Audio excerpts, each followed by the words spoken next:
7 o'clock meeting begins. Oh, brutal.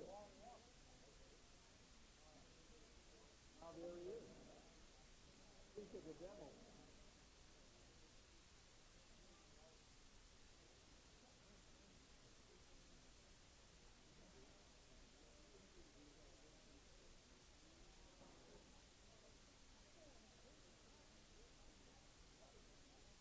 Well, we'd like it to, yeah. We're shooting for closing remarks at 9, so we're going to try to keep the panelist comments timed. We've got time cards up there, but we'll do some Q&A at the end, so, we'll try to manage that as best we can. How are you? Good. Good to see you. Yeah. Okay. Do our best.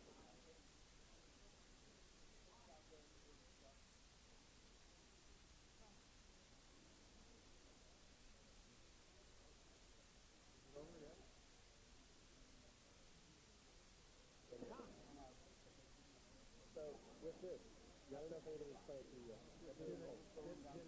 bread and wine. Yep, that is Polly or standby or Lisa. They're going here. Yeah. Okay. Cool. John, do we have anything down? Hey, John, do we have anything downstairs? Do you want to do it at the beginning of the panel, all three of them?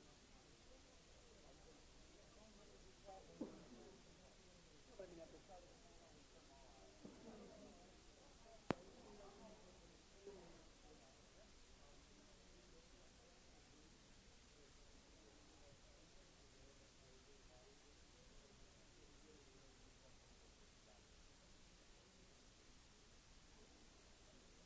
Okay, what happened?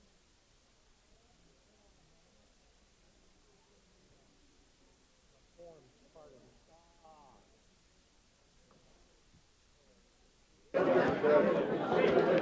Folks,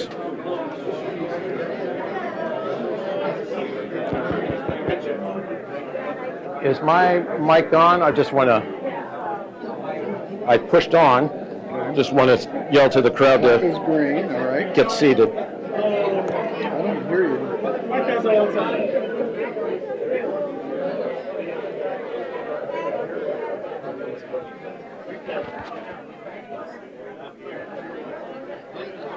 Richard, how are you? Good. Did you know you're standing in front of your house? Yes, I do. Behind you? I know. And whenever I sell it, Don't sell it.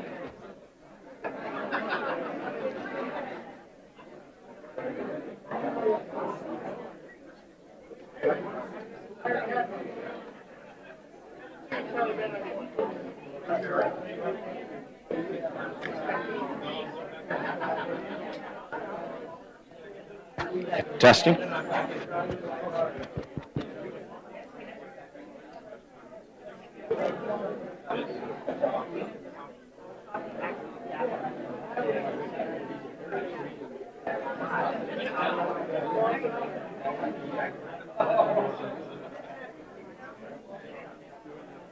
Now, don't screw up, okay? You neither. There'll be it's a letter to Heidi. I just don't have a mic right now.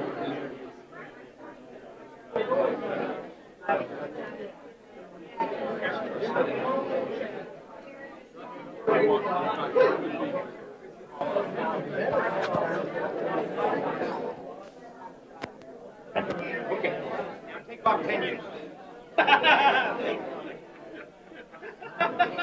I left the cigar in the car. That would be a good touch. Yeah?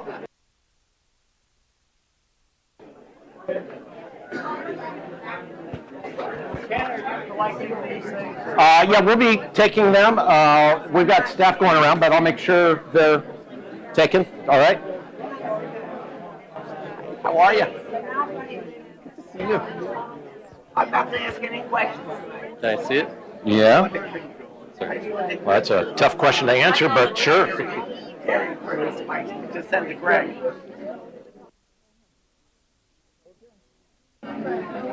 Change batteries today. You gotta love it. Give us a second, okay? All right. Just keep in mind you are on. I know. Okay, one question from each of you. We'll be finished by 3. Just waiting for my mic.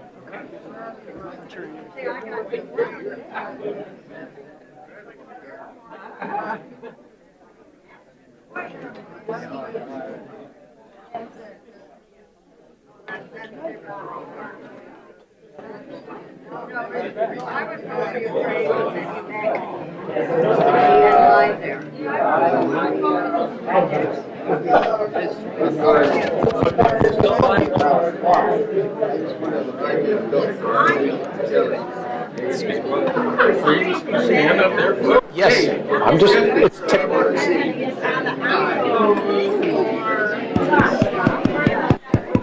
Testing 1, 2. testing. You're working. Okay.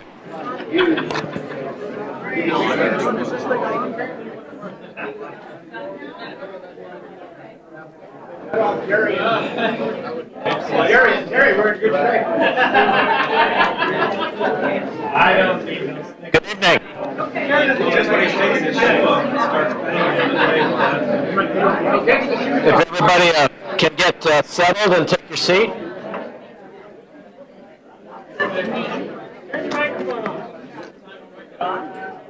It is on. Can everybody hear me? No? Can everybody hear me now? A little better. They're working on it. Can everybody hear me now?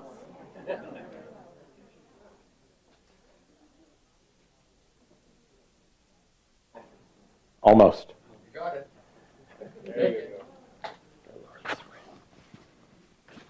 All right. How are we doing? Everybody hear me? Excellent. People in the back hear me? Excellent. All right.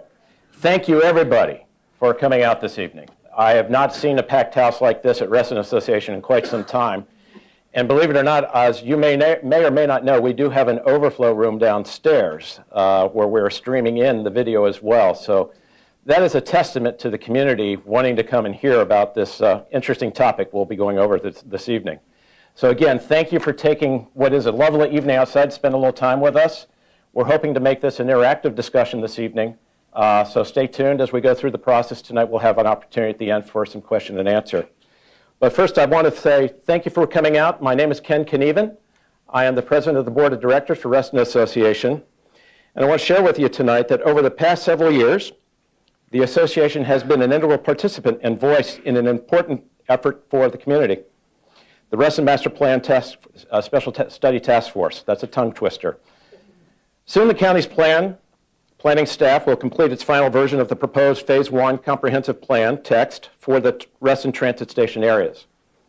Since May of this year, the association has provided suggested revisions to various versions of the comprehensive plan text to county staff and the task force.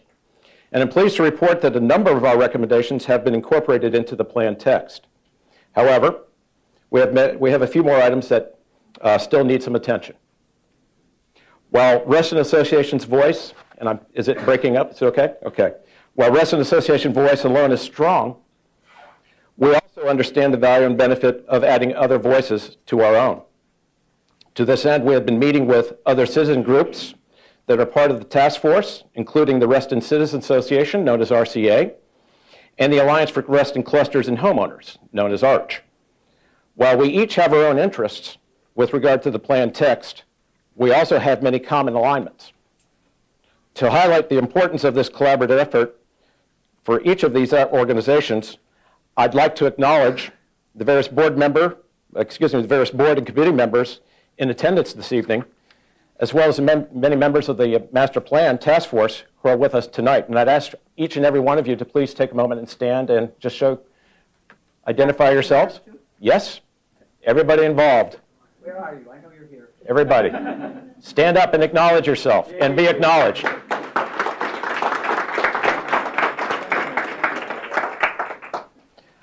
I'd like to also acknowledge a significant icon in discussions like this for decades. And tonight, sitting in the front here is Mr. Robert Simon. Bob, if you could take a moment, just stand up.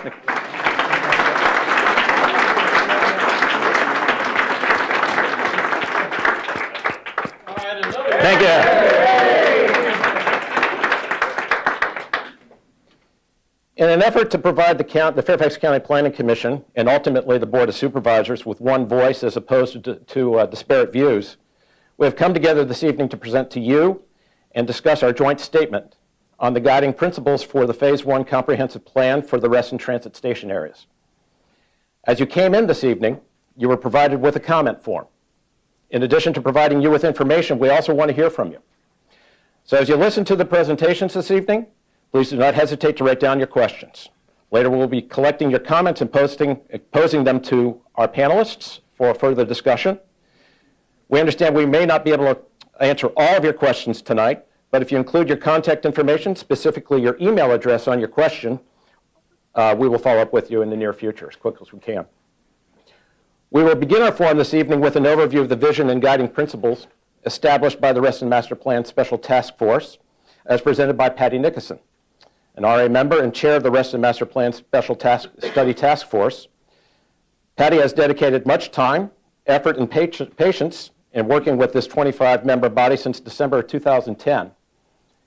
Meeting twice a month, undertaking such tasks. 2009, I stand corrected. Meeting twice a month, at least, undertaking such tasks as data collection, community education, and now providing editorial comments to county staff on the draft comprehensive plan text. We are honored to have her with us this evening and fortunate to have such a dedicated member of the RA Reston Association leading this effort. Patty, if you'd come on up, everybody. Hey.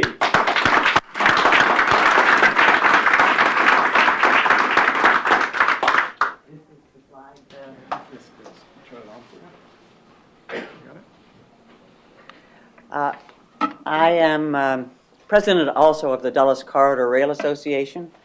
Have been for 16 years. We started advocating for the rail project in 1998.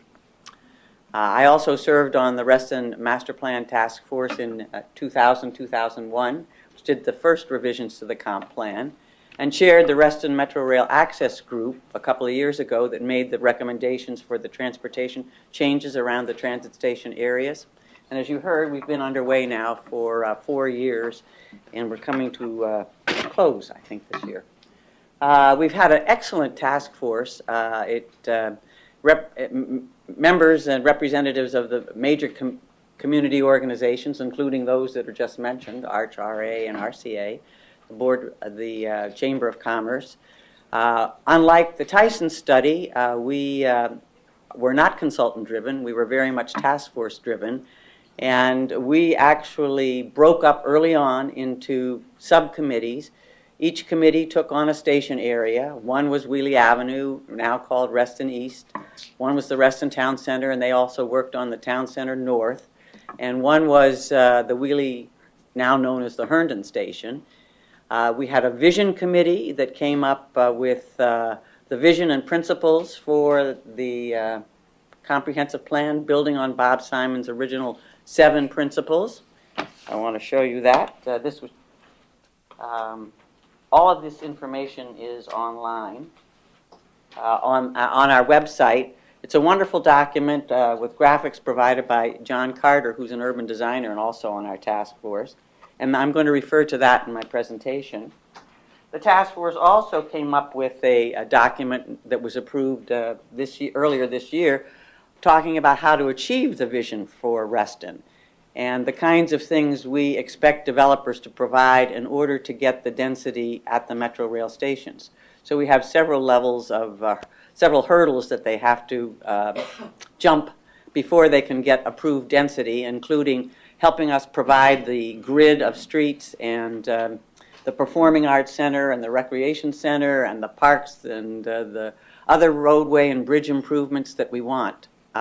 We're proposing 3 new bridges across the Dulles Toll Road as part of achieving the plan. Actually, 2 bridges and one tunnel at Reston Town Center. So this was a lot of hard work, and we have a great task force, and I'm looking forward to We're on version 9 of our task force report, and the staff has been very responsive to the recommendations and suggestions that have been made. We expect to get version 10 by the end of the month. But let me start with some of the pictures. I have a lot of picture slides here, and I'm not going to go through them. You'll be happy to know. I wanted to provide them in case anybody wanted to look in detail at, where do I point it? On? All right, detail. All right, that's our study area plan. We started out in the beginning by having meetings focusing on each of the transit station areas. We went out to the community and workshops, and the community provided some of their visions for what would happen. We had George Mason come in and provide us with projections of households and jobs. Actually, they came back later because of the downturn in the economy and provided revised projections. We had a transportation analysis of the current comprehensive plan. See, in December 14, 2010, we voted on our vision and principles. The first scenario was created and analyzed. We had transportation analysis that came in, and there was too much congestion, so we went back to the drawing boards and we developed a scenario G, which is the one we're working with today. We've had a number of experts come in. Some of these were major community meetings. Ian Lockwood was a transportation expert. We had Bob Brosnan from Arlington and John Carter from Montgomery County. We had several other experts. Sean Canan was real estate research, not real estate research, but he was an expert demographer, market analyst who talked to us about the new generation Y and millennium, and actually even the aging boomers that want to have a different kind of lifestyle, a less car-oriented lifestyle, and more wanting to live in more walkable communities. So this fact that we're getting these transit stations gives us a new product here for people to live in, building on our existing village centers. We're going to have village centers at the transit stations. This is our area that we started with the quarter mile and the half mile radii. Our principles: excellence in planning, urban design, and architecture, providing for environmental sustainability and green technology, development being phased with the infrastructure, and we recognize that the rail corridor is going to be transformed. I don't know that I want to read all of these because you'll have them available, but our principles are: we're going to have a mix of lifestyles offered. It'll become a more vibrant employment center. We're going to enhance our streets and make them accessible for bicyclists and pedestrians, complete streets. Open space, we want to encourage more open space and protect our principles. We're looking at beefing up, actually, in our document, the discussion of sustainability. I came across an article last week about cultural placemaking, and I know Reston has also been in the forefront, not just of sustainability with the environment, but also with the culture and our arts center, and I think that would be a nice addition to target in our plan, which we haven't mentioned yet, is our cultural aspect, although we are shooting for a performing arts center. Public art, we're going to encourage more public art. There will be public art at the transit station areas. We're looking to incorporate a memorial garden in Reston. We don't have a burial place except St. Anne's, which is the church I go to now, has a garden for ashes, but this would be a memorial place where people could be remembered in Reston. We're interested in, this is some descriptions of the streets and what we want to see, taking these big suburban office areas and turning them into more gridded streets where it's going to be easier to walk around, and the ground floors will have shops and services for the new neighborhoods we're going to create. Housing still for all income levels. We have in the plan requirement for affordable and workforce housing. We want to have high quality public spaces, and public participation will continue to be a hallmark of planning in Reston. That's another one about open space.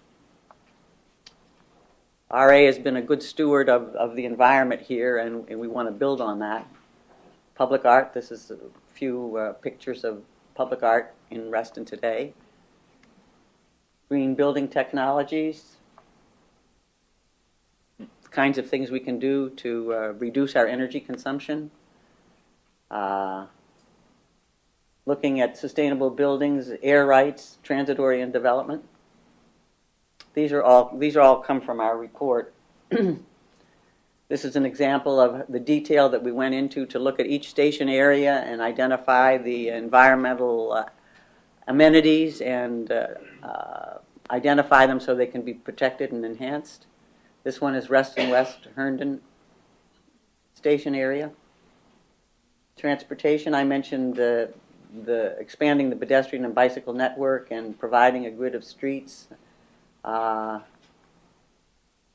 That's the pedestrian and bike access we're going to build on. There are several hundred bike parking spaces that are going to be provided in the beginning at the Wheelie Avenue station. That's right near the W&OD trail, so we hope we can have a lot more people commuting by bicycle. We looked at the transit options. The county's finishing up their transit plan for the county, but they did provide us with a lot of suggestions about how routes can be routed to meet the Silver Line when it opens at Wheelie in January, I'm hoping. This is an example of the network of streets at the Herndon area, Reston West, Town Center, and Reston East. Actually, the Reston Station Boulevard, which is right next to the Wheelie Avenue station, is one important part of the grid that we hope will be able to be carried through to Plaza America. And we could build off of that and give people another way to access the transit station there. That's architectural quality of our buildings. Another picture of the grid of streets. This shows some of the green places we're looking for in our plan. This is Reston Town Center here, and we're hoping right here, this is the core area for a major park to the north, where we now have Cameron Glen and Inova. Here, right north of the Town Center station, we're looking at Boston property and having a major open space there. Okay. We're looking at major open spaces and parks in these areas, in the Reston Town Center north of the core, right north of the station, and then to the south, where there are the Verizon buildings.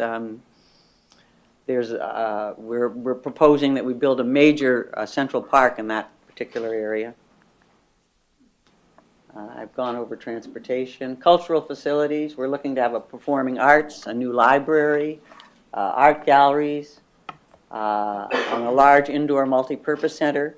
If developers were to provide some or contribute a major financial contribution to building them, this would be one thing that would get them to the higher end of the density range. We are looking at having a mix of uses at the station so people don't have to walk.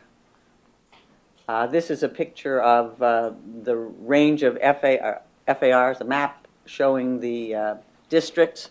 We didn't apply densities to parcels individually. Each district, where you see the purples and the browns, the purple areas are the ones closest to the transit stations, and they're supposed to be 50% residential and 50% office or other commercial or institutional use. The ones in brown further out in the half-mile radius, and the inner red circle is the quarter mile and the outer red circle is the half mile, will be 75% residential and 25% commercial. One of the big topics of discussion in our planning was the jobs housing balance, and professional planners know that the more people that live there, and I worked in Arlington for 12 years, so I saw this example, the more people that can live near their jobs, the more they will be able to take transit, walk, or bicycles to work. So this idea of it substantially increasing the residential in these areas is going to make a big difference. And this is the lifestyle we're going to offer baby boomers that are getting older and the Generation Y and millennials. The vision for Reston for the 21st century, a complete community with a broad range of choices in housing, jobs, and lifestyles, building on Reston's founding principles, continuing to be a leader in innovative community design with cutting-edge sustainable building and site design, energy conservation practices, green technology, high-quality architecture and site design. The natural area environment with its forested areas, tree canopies, and water features is one of Reston's most highly valued assets and will continue to be protected, restored, and enhanced. And this statement of the vision was adopted this year, February of 2013, by the task force. We have different performance standards, as I mentioned, for different levels of density. If they want to get above the current zoning, which is very low, 1 FAR, this is 12-year-old zoning, they would have to meet the basic standards I talked about by providing a grid of streets, parks, high-quality design, those kinds of things. And then if they want to get to the higher end, then they have to start contributing to the Performing Arts Center, the crossings of the toll road, building perhaps a new recreational center, contributing to the major community amenities.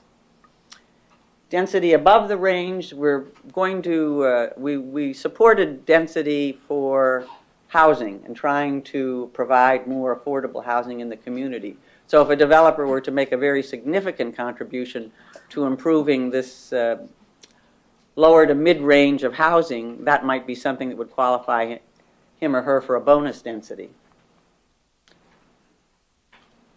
These were the basic performance standards I mentioned: excellence in architecture design, contributing to traffic mitigation, workforce and affordable housing, publicly accessible open space, and public art.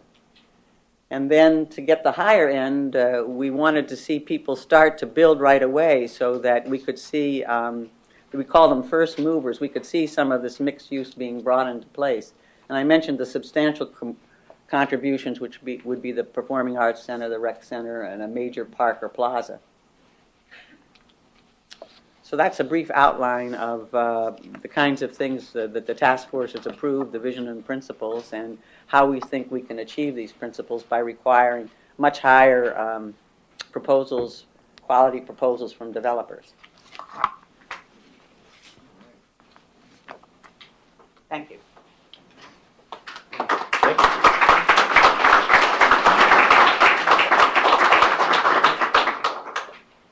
Thank you, Patty, for that nice overview. Patty, again, is the chair of the task force.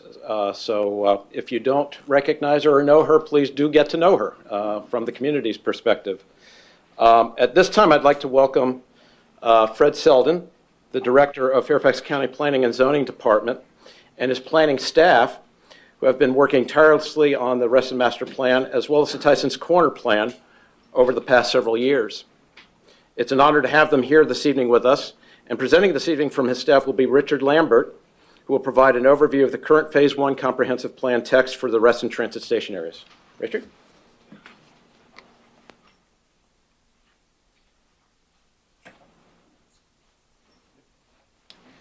Good evening. Thank you for having us. This has been fantastic. I hope to see you all at the Phase 2. So we start off Phase 2 next year. I hope all you all and many more. So please tell your friends, tell your colleagues, tell your neighbors that the fun part starts actually next year. This was the relatively boring stuff. If you like what I'm about to present, my name is Richard Lambert. If you don't, my name is actually Terry Maynard. So, so again, no, I'm presenting along with Director Selden here. Heidi, our fearless leader, who many of you all have known. She gives a regret she couldn't make it this evening, so we're here representing her and the staff. So let me get into this. Of course, now I see a lot of familiar faces. Thank you for coming out. But I see a lot of people who I've not seen before. And thank you again for coming out to hear our presentations this evening. So I'm going to keep this I guess, an overview level. We're not going to get down into the nitty-gritty details. Some more details we'll be presenting next week, next Tuesday, actually. Supervisor Hudgens has a meeting in which we'll have other agencies involved as well. So particular questions to parks and transportation, schools, and a few others will be there. So if you have particular questions, you can ask them as well and find out how we came about some of the things that you'll see in the plan. Again, as Patty suggested earlier, or said earlier, we are on version 9, and if you ever go onto the Reston Master Plan website, I suggest you go there when you get a chance this evening and pull down the 9 version and compare it to what we have now in the comp plan. And you'll see some differences. And some of the differences, I hope you'll agree that they're much better, they're improvements on what we currently have. So I guess I'll just get into the what, where, and why the special study, and then I'll get an overview of the phase 1 and its process. So what is the Reston Master Plan Special Study? So right now, it's just a review of the current comprehensive plan recommendations for Reston, which if you go to the plan now, you'll see it's broken out into 2 sections, really the Reston-Herndon Suburban Center and Transit Station areas, as well as the Upper Potomac, UP5 section. UP5 is kind of everything else outside of the Suburban Center. And the idea is to develop revisions to the existing recommendations. So what you'll notice that we're not starting from scratch. We're not redoing everything and bringing it forth. We're actually starting with the visions, the principles. We're starting with an existing comp plan language, and we're building on this to improve upon it. We want to make sure the new language encourages the mixed uses that are unique to each station area, and we promote the use of land that will support the use of rail. When I say we, I'm also this task force as well as the planning staff. So whenever I say we, that's the combination of us all. As Patty told earlier, it's phase 1 and phase 2. The phase 1, it's along the Dulles Airport Access Road. Phase 2 is everything outside of that. And again, this is on the website. More details are there on the website. They incorporate 3 transit station areas, which are Herndon Station, and the Reston Town Center Station, and the Willie Reston East Station. And this is the phase 1 we're talking about. And if you notice, some of you may be able to see it or not, you'll see the quarter-mile and half-mile radii here. But I know there's been some issues with the radii going into the community outside. So to make sure that people realize that that's not the case. The radii kind of extend, they go as far as take this with me. They go to the borders. The radii, they kind of do a funny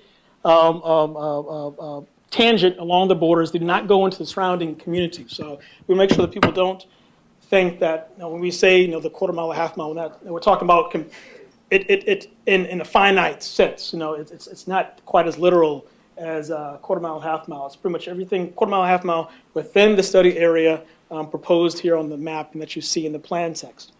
So why do we need recommendations? And the current plan has some outdated recommendations. As you see, if you go there, you'll see bus rapid transit in there, which obviously we've kind of skipped over and went right to the metro.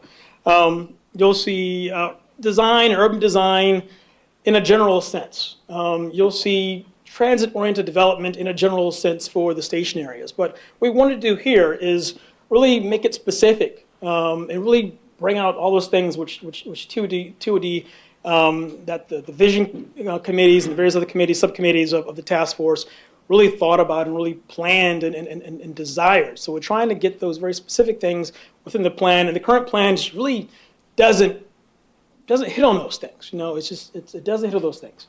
And now also after the Tysons, we have a better understanding of what makes a TOD area. After going through Tysons, we know the pluses and minuses of things. We've gone through a series of iterations of discussions, and as Patty said earlier, we've had people come in and to talk about TOD, a lot of lectures, and we've had a great, thorough discussion amongst the task force and the community as well. So versus many years ago when this first was created, we have a better understanding of what TOD is. So we're in a better place to really incorporate those ideas, those best practices within the plan text now. So in general sense, what is TOD? They're compact areas. They're close to the transit stations, the pedestrian and bicycle friendly, and they're higher density. So our approach to transit-oriented development we're taking here is really looking at the station-specific flexibility. And I said earlier that we're looking at, this is kind of, each TSA, each transit station area will have its own unique identity. At least that's the idea. No, the town center will not be the same as Herndon, will not be the same as Willie East, and we don't want it to be the same. We want them to have these uniquenesses to fit with the vision of the subcommittees, and each one having a sort of residential pattern, a business environment, a retail environment, a public use environment that will be unique between each station. Again, that's what we're trying to get at with the version 9 and version 10, which will come at the end of the month. Of course, we'll achieve these with a mix of land uses, mix of densities, and specifics when it comes to placement of certain public amenities. Our approach to make sure also that pedestrian bicycles have access to this area. We're trying to make this an area that the car is not the dominant form of transportation. In fact, it's one of many. Either be bicycles, tricycles, unicycles, or it may be, and definitely the pedestrians who are walking back and forth, and skateboarding and whatsoever. So we make sure those individuals, hopefully Jerry Lloyd should have a skateboard, right? Do you have? I expect to see you out there in a few years. So we'll have those pieces, and as well as the car will have a place, obviously, but mainly pedestrian and bicycle access is what we're really trying to do for TOD. And emphasize workforce housing. We are, hopefully with this, really incorporating a large mixture of product, a residential product, that will allow various individuals and households to find a place within this transit center areas. And actually, even with the incentive and bonuses that Patty mentioned earlier, there are workforce housing incentives. So make sure that that's in there, make sure that we do have opportunity for individuals of all incomes to really have an opportunity to live in this area. And of course, the urban design guidance, which I mentioned earlier, it was very generic in the current plan, and we're trying to really beef that up and give it some definition, and to talk about streetscapes, and to talk about the nuances of what urban design is, to make it a pedestrian-oriented place, to give it a sense of place, and a comfortable, hopefully, environment to walk and exist and live and work and eat and all those things work in. So, as Patty mentioned earlier, the station area discussions, we had the Reston Master Plan Special Study Task Force created subcommittees. There were a number for each TSA, as well as there was a vision committee to look at all the merging and corresponding parts of it that kind of were holistic to the entire area, not just for a particular TSA. One subcommittee for each station, and they met for a number of months and produced great works. And I urge you, again, to go to the Reston Master Plan Special Study website and look for their presentations and the reports that they did. They're chock full of great advice that we've incorporated in the staff has incorporated within the plan. And again, I definitely urge you to go there. So, as Patty mentioned, the subcommittees met with very interested community members. They met with various stakeholders to discuss further character of each station area. Okay, here we go. And of course, the staff used recommendations from these subcommittees together with the housing and jobs forecast presented by George Mason to create multiple land use scenarios. We went through a number of them, but the last few that were meaningful were the E, F, and G. And now we're on the G, and that's also called the green map. If you've seen that on the website, it's called the green map. And that's what this is based on. I mean, those scenarios that we've looked at were based on impact analysis. We gave it to transportation, we gave it to various other schools, parks, other facilities to make sure that the densities and the land uses that we were discussing, that the task force decided on, made sense, and And G was the one that showed impacts could be mitigated. So the amount of total development analyzed in scenario G formed basis of recommendations in the draft plan text. So 30 million square feet of office, existing and new, and 24,500 existing and new dwelling units. So again, we talked to transportation, schools, parks. Let's make sure that these proposed levels could be mitigated. And you notice also in the plan text that G will not be going forward actually into the plan text. You won't see the map for G in the plan text. And that's mainly because it was a tool used for analysis. We picked certain areas, specific areas, and for the sake of analysis, because we had to get very detailed specific, we gave certain lots and certain parcels, certain densities. That will not be going forward. It will not be that specific going forward for those who may be worried. You see map G and like, oh my God, this is going on this particular property. It's not quite as simple as that. We wanted to make it more, actually, it's more complex actually. It's really looking at creating flexibility so development can happen in various ways depending on the market at the time, depending on perception, and depending on the needs and wants of the community at the time. Some of these developments will be occurring over the next 5, 10, 15, 20 years. We understand that attitudes change over time, so make sure that the community has a say in that, and the development community can respond to those changes over time. So you won't see that detail of this property should go here, this density should go here. That's not going to be part of the plan going forward. So how is the draft text organized? As you see, if you go to the draft 9 text, and pretty much 10 will be the same. There's some nuances that will be different, but the text will still be organized the same way.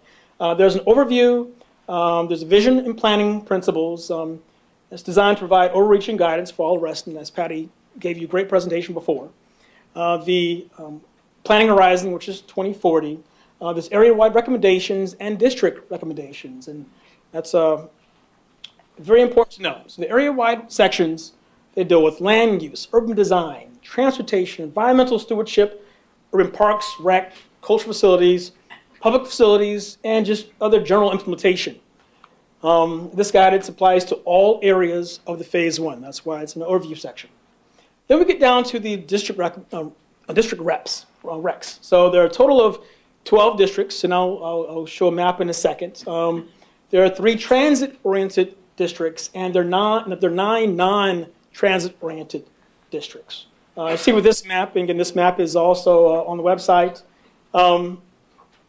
You'll see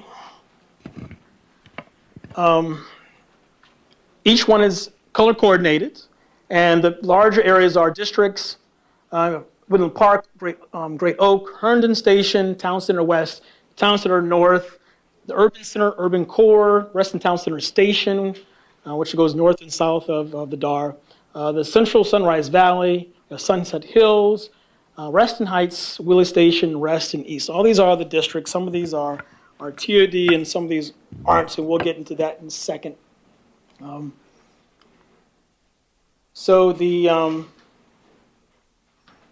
2D district sections, they're organized with the vision statement, a summary of existing development.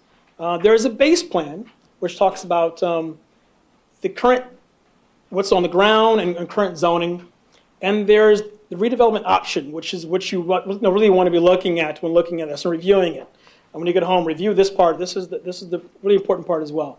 This is the guidance for the transit-oriented development. So this is, and individuals come in for zoning approvals.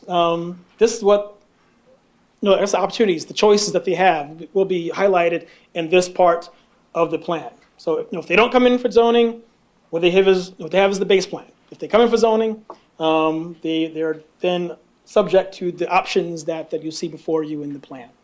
So make sure you read that and give us any feedback on those things that you can. So in the non-TOD districts, it's organized in a way that's very similar to the TOD districts. The summary is a plan of recommendation. Typically, it's a continuation of existing development or reflect development that has already been approved. So there's some nuances, some some just language that makes it more in context of the overall vision of the area, of what Reston wants to do. But you won't see any guidance that takes it beyond necessarily what's there. For instance, Oracle Campus has existing office and has approved for residential. You'll see that in the guidance. And right now, there's nothing above what they already have currently. And there's this conceptual land use map, which is kind of the heart. Yes, actually. Yes. Yeah, it's the one that you have in your, everybody has that? Oh, fantastic. Yes, I'm glad. Because this is the important piece. This is what I'm sure the guys up here will be talking about, and you'll hear a lot about this map right there. So basically, this map shows in general what types of uses are planned in each transit station area. And these are areas close to the station are planned for mixed-use development.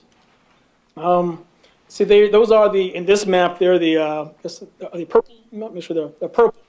So these are the transit station mixed-use areas.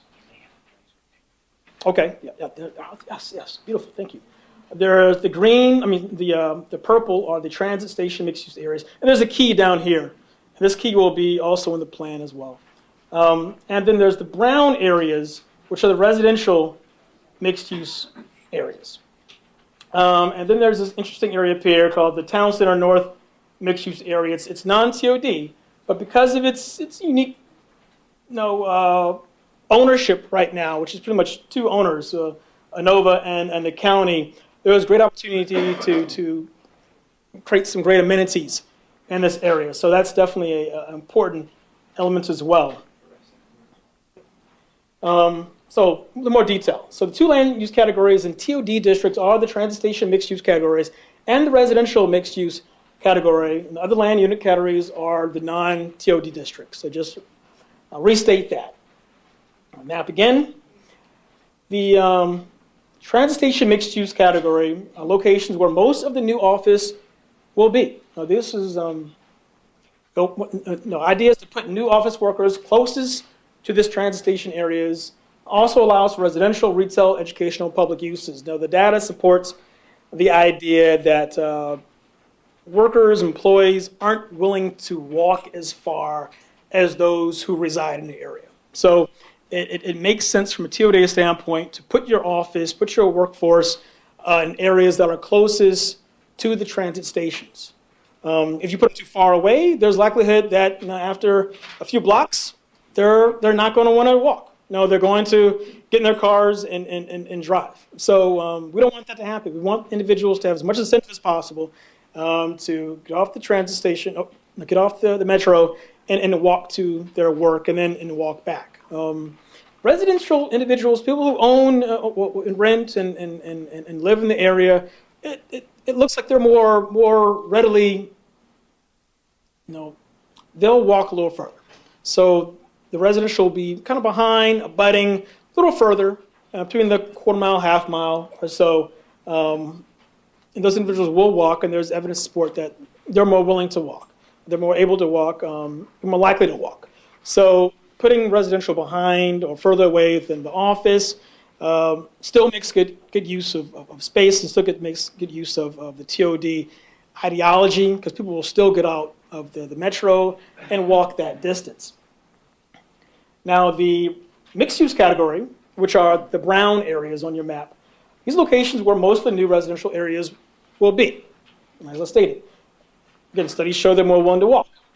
It allows very limited new office, retail, educational, and public uses in these areas. These are definitely highly residential. You want to make sure the area has a good residential base to create that, hopefully, a good work and balance and employee-worker ratio at some point in time. So how was this formed? This land use map that you're looking at, this conceptual map that you're looking at, was formed by county-wide TOD policies. Also, the vision and planning principles and input about each station area, like I said, gathered from community visioning workshops as well as the task force and the subcommittee workshops. So That's the end of this presentation right now. Again, we'll have more next Tuesday at the Supervisor Hudgens. If you want more details, you want to ask more details, more questions to the actual various departments that deal with parks and schools and transportation, they'll be there to talk, as well as planning and zoning will also be there. So I will move on and allow. Thank you, Excellent. Richard. Appreciate it. Thank you so much. Again, Fred and Richard, thank you very much for taking the time to be with us this evening, and also thank you for your time and effort on this study process. I know it's been a grueling one, but thank you again for being here with us this evening. If I may, I'd like to now help the community learn about the comprehensive plan changes from a different perspective. Reston Association, the Reston Citizens Association, and the Association for Reston Clusters and Homeowners have jointly identified 6 key themes we believe are important for inclusion in the comprehensive plan. And as I said, over the years, the folks that will be presenting tonight, as well as the folks that stood up earlier this evening, have been integral in making many of these revisions take place. Some have been incorporated, and we're still working on that process. This evening, you'll have an opportunity to learn about each of these themes from our forum panelists, who are members of the Reston Master Plan Special Task Force, or Special Study Task Force. The first is Andy Siegel, Reston Association's Vice President.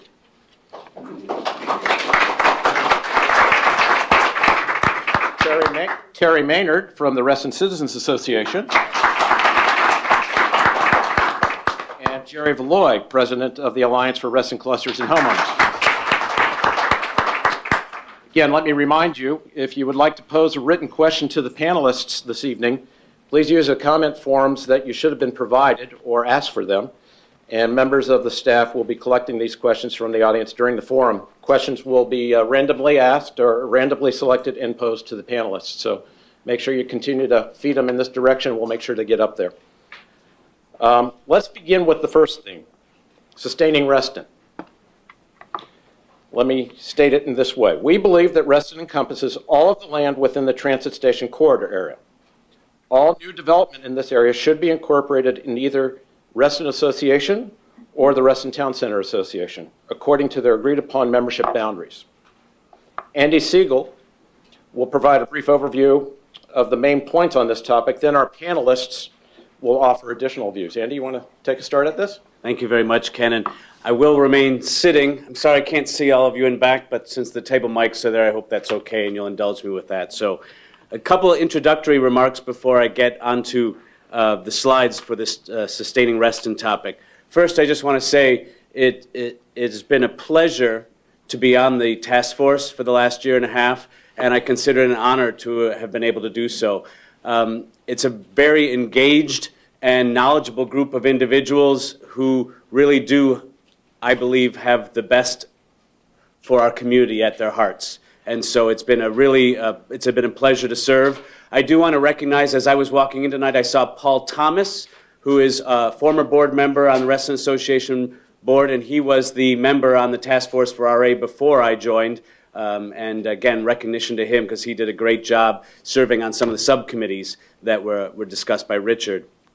My second point, I just want to say, everything that I have tried to do is I've looked at the plan text, the topics we've talked about on the task force, and what we've talked about as a board. I've tried to look at through the lens of the founding principles that Mr. Simon gave to us about 50 years ago, I guess, about when developing Reston. The board, the RA board, changed the name of that a little bit a few years ago to what we call the essential elements of Reston. And just to remind us all of what those are, I'm going to just remind myself, right? Environmental stewardship, commitment to the arts, accessibility, planning and design excellence, recreational amenities, and housing opportunities. So as I've sat on the task force, again, that's the lens, the filter that I've tried to look at all the discussions, all of the decisions that have to be made, we've tried to take a look through that lens and made sure we were trying to stick to those principles. So thank you, Mr. Simon, for giving us those to look through.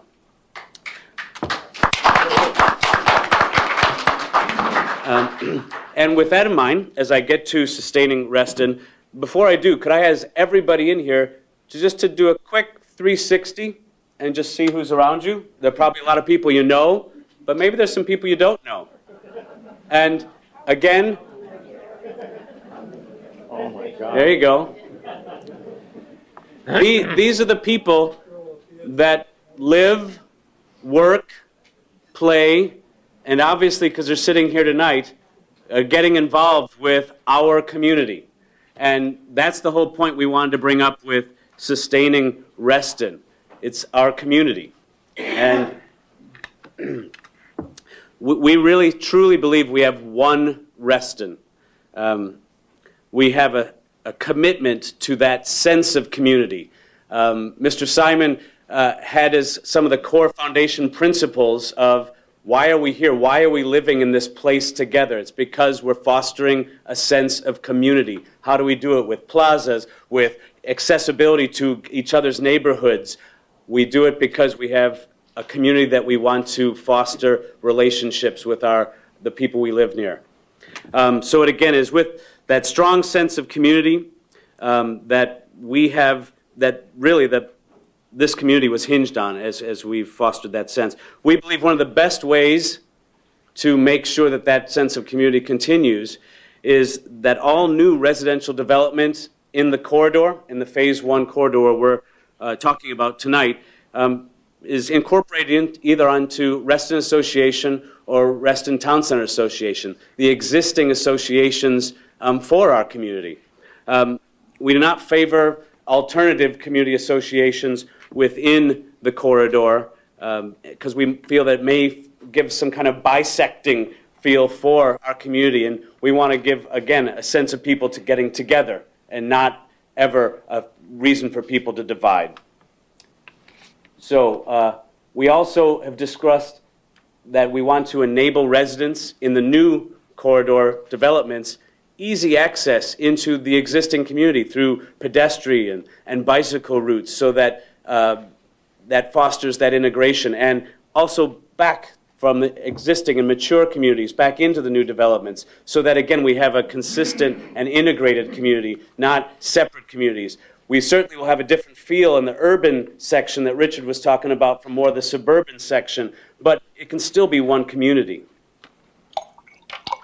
But to do that, we have to ensure that we have proper transitions between this urban and suburban part of our communities. And we have to make sure that we're keeping an eye on making those transitions real, that thoughtful, and that we have viewed them in a way that makes the community integrated but realistically blended. So with that, I keep seeing a note here that my time is up. So. Oops. Thank you, Andy. Trust me, you're going to have more opportunity to speak. Trust me. I'd like to go further through Terry, do you have anything to add to that? Well, just a couple of points. One is that there's two bad situations that one could have, and one is nobody's in charge of an area, and the other is that too many people are in charge of an area. And that's the second one is kind of what's more the risk here than the former. And I think the idea that Reston Association and Reston Town Center Association continue their responsibilities as in those areas they either have now, and adding the new residential areas of transit station areas to the RA portfolio makes a tremendous amount of sense for kind of continuing the sense of community that Reston has. So we're, as RCA in particular is very keen on supporting this sort of an approach to the kind of the organization, if you will, of the community as it goes forward, especially since we have a proud history of development in an orderly manner with good design review processes and also with parks and recreation facilities that meet the community's needs. So I'll just add that to the conversation at this point. Thanks, Terry. Jerry?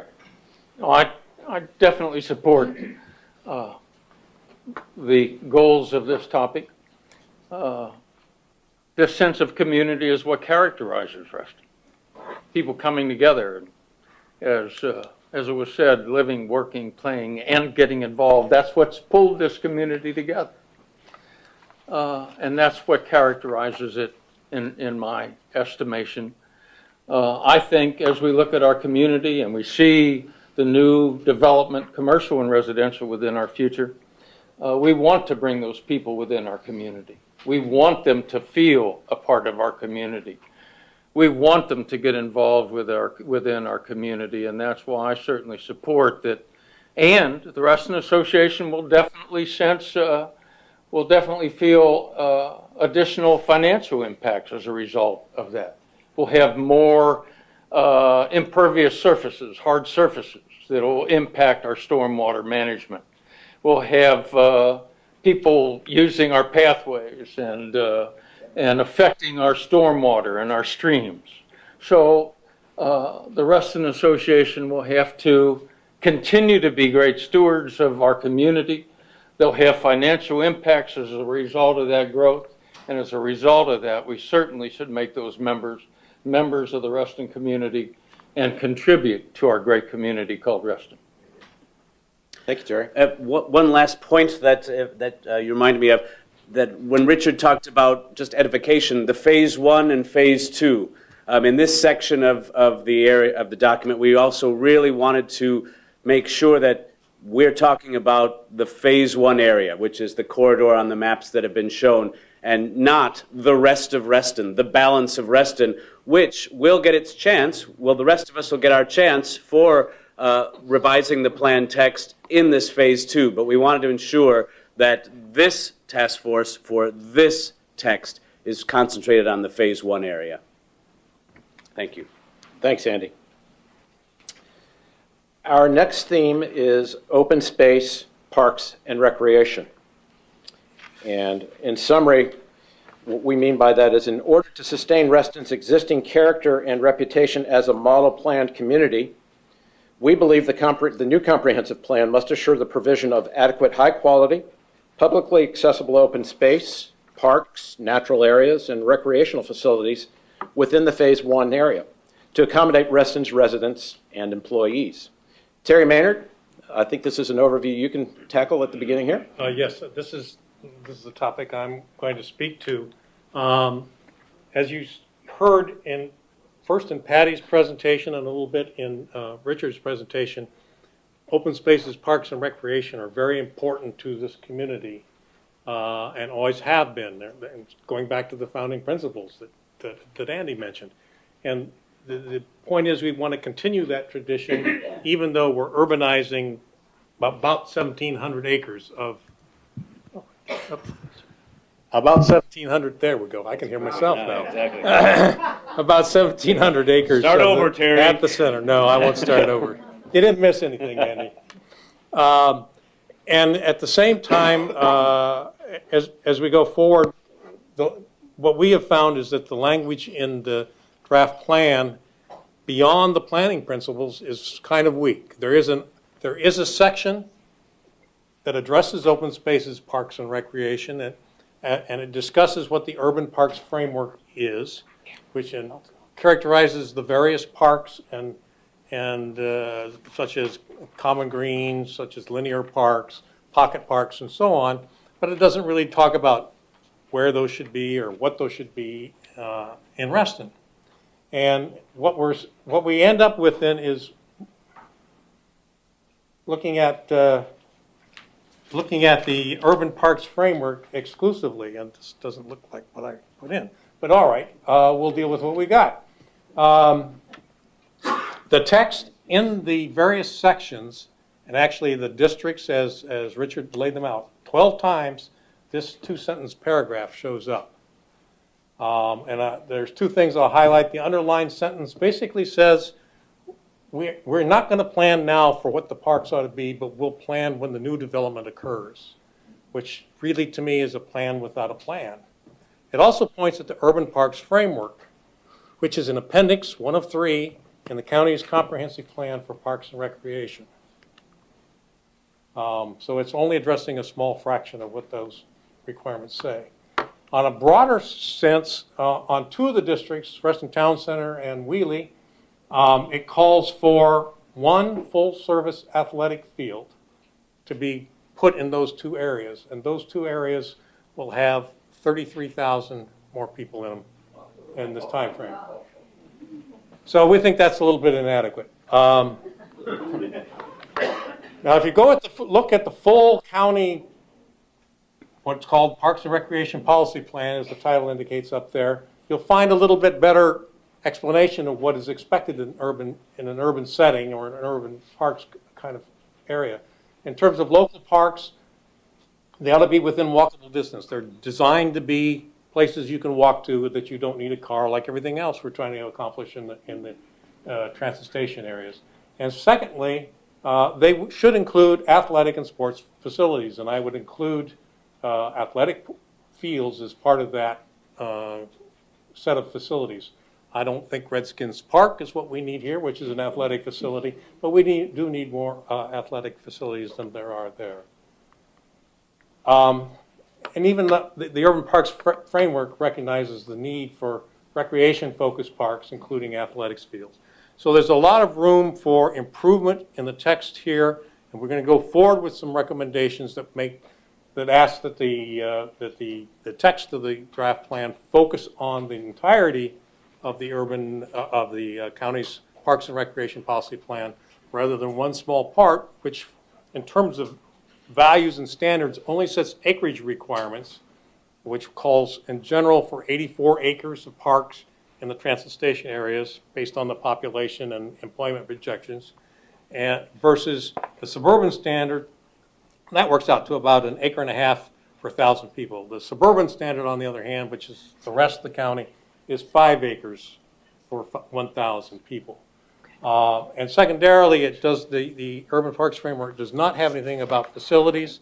There's this sheet, and a regular size sheet of paper is outside on the table.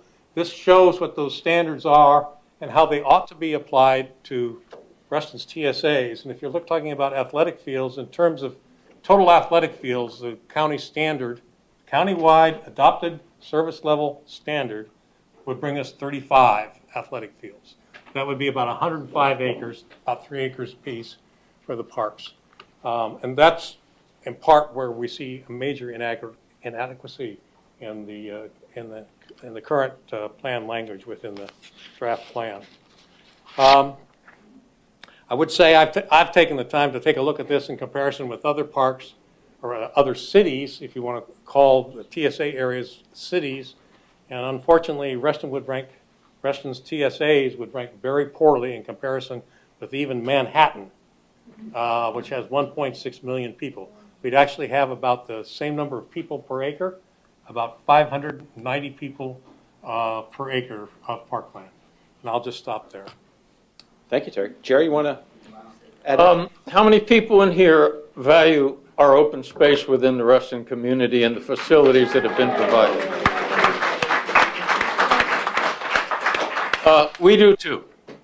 And we want to make sure that the plan protects the open space that we have, and in the future, if we're going to incorporate new residents and businesses within our community, then we need to provide them with the same facilities, with the same things that have made Reston special to you and me.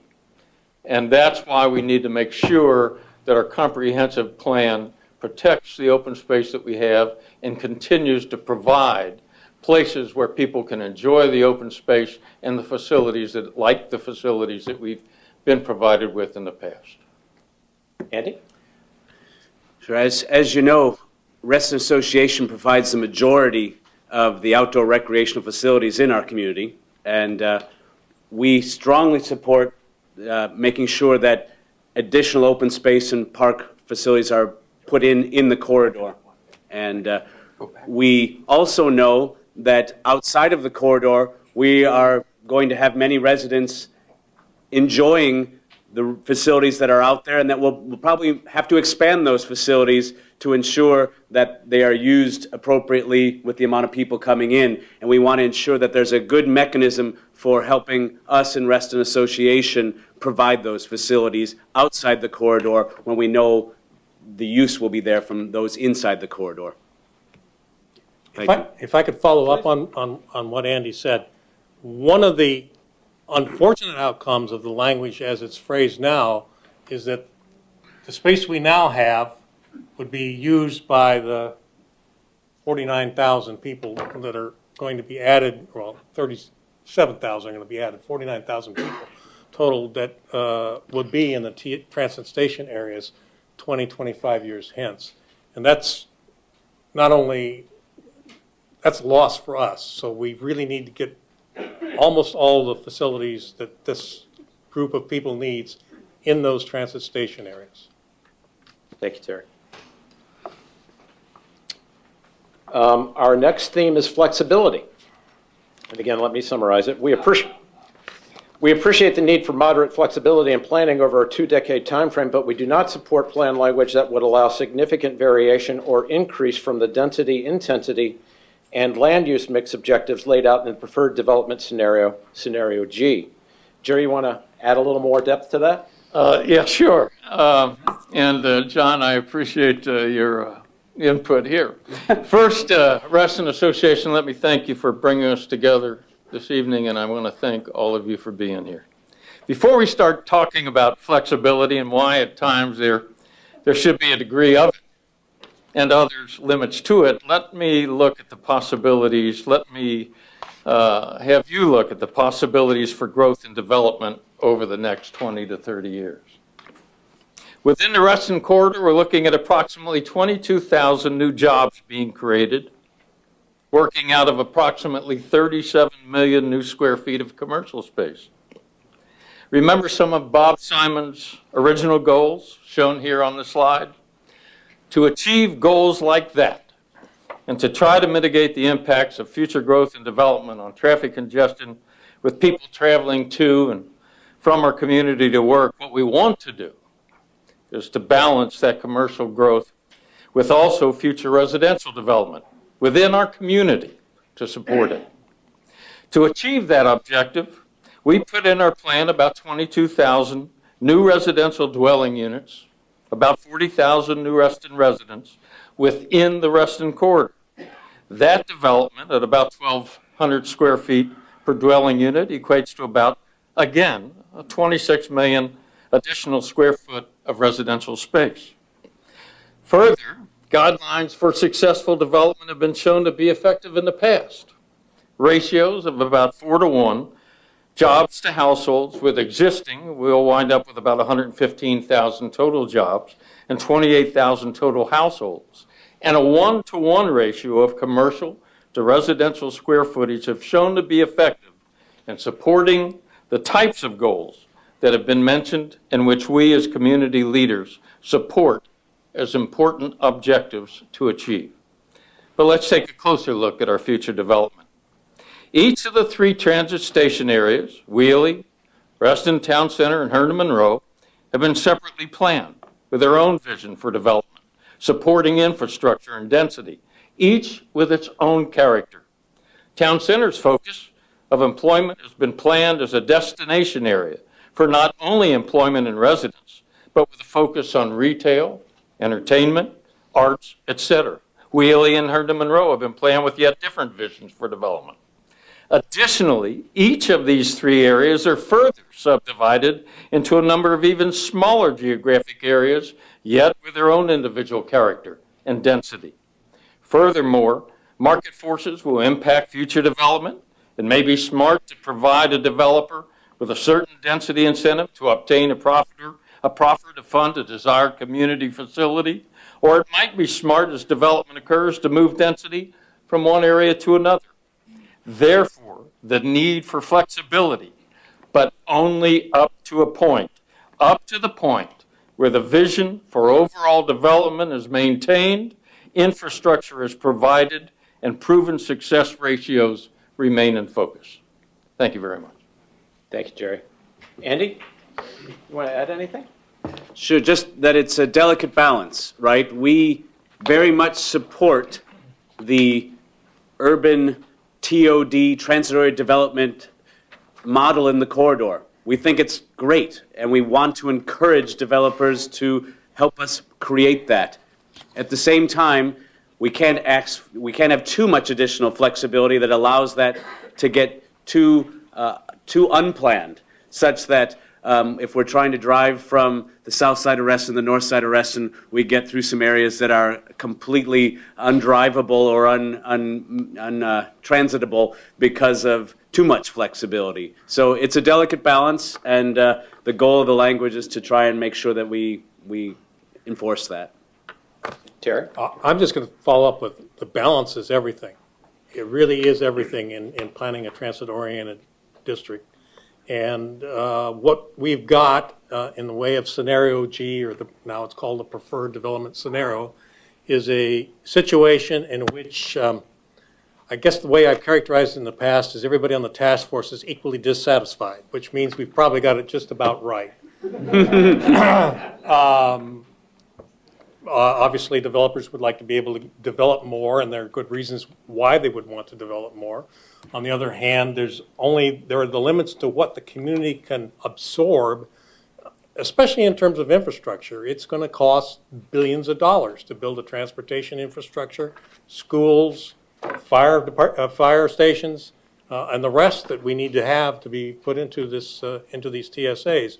And even over a 20 to 30-year period, that's a heck of a lot of balance. So we need to be realistic about what we can achieve and try to get that balance as close to what we now share as a preferred development scenario as possible.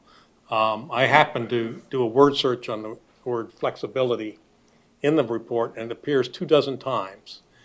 Case by case appears 12 times in the report. So we really have to watch that we're not abandoning the basic direction of the plan.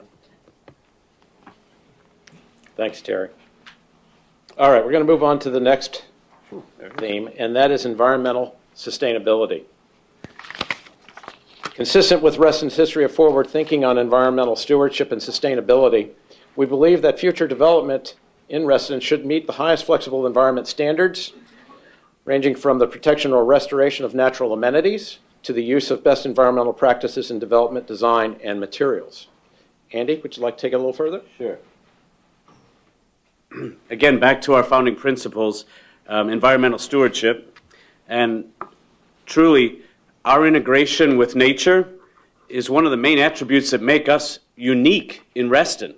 I mean, truly unique when you look at other communities, and a reason why a lot of us move here. And we want to preserve that. We want to preserve the existing natural areas and integrating areas of open space throughout the community.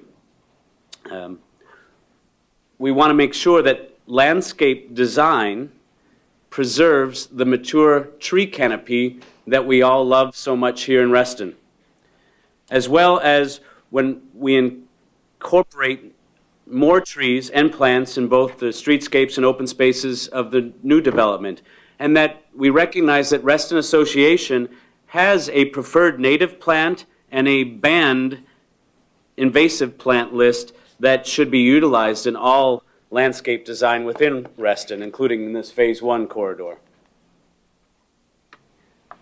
We have a commitment to incorporating environmental sustainability and green technology into the designs. We have a chance here to push the envelope and be trendsetters here in Reston and use best practices and have us be the people, have us be the plan that people want to mimic, and us be the trendsetter. So we want to make sure we're using green technology and incorporate that into all these designs for the redevelopment.